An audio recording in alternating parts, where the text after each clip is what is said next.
अजितदादांचा अपघात धुक्याने की धोक्याने? राज ठाकरे यांचा प्रश्न. अजितदादांच्या अपघातात काहीतरी काळवेरं आहे का? राज ठाकरेंकडून संशय व्यक्त.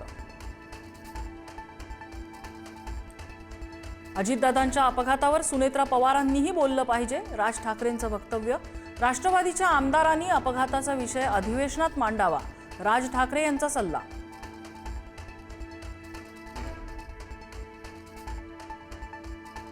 रोहित पवारांनी घेतली मुख्यमंत्र्यांची भेट. दादांच्या अपघाताची पारदर्शक चौकशीची विनंती.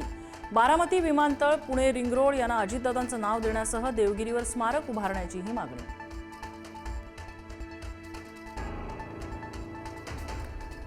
राज्यसभेवर पुन्हा जाण्याबाबत शरद पवार यांचं मौन. शरद पवारांकडून राज्यसभेचा चेंडू महाविकास आघाडीच्या नेत्यांच्या कोर्टात. महाविकास आघाडीच्या नेत्यांशी चर्चा करण्याचा पवारांचा पक्षातल्या नेत्यांना सल्ला.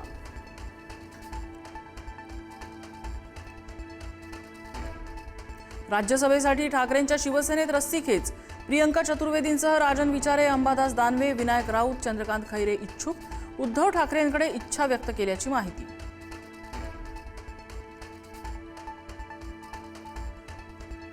उर्वरित जिल्हा परिषदा आणि पंचायत समित्यांच्या निवडणुका पुन्हा लांबणीवर.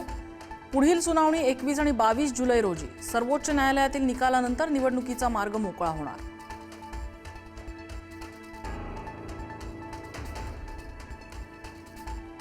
पुणे मुंढवा जमीन गैरव्यवहार प्रकरणाचा अहवाल अधिवेशनात सादर होणार. अर्थसंकल्पीय अधिवेशनादरम्यान विधानसभेत मांडला जाणार अहवाल.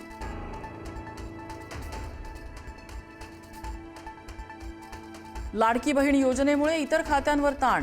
पायाभूत सोयी सुविधांच्या प्रश्नांवर बोलताना मंत्री गणेश नाईकांचं विधान परिषदेत विधान.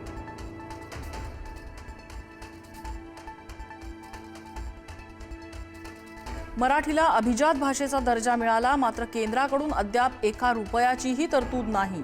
आरटीआय अंतर्गत प्राप्त झालेली माहिती सादर करत दीपक पवार यांची पोस्ट.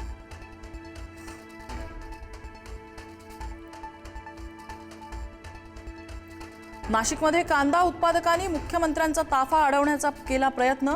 आम्हाला न्याय द्या म्हणत शेतकरी आक्रमक. गाडी अडवण्याचा प्रयत्न केला, मात्र तुमचा कार्यक्रम होऊ शकला नाही, मुख्यमंत्र्यांचा मिश्किल टोला.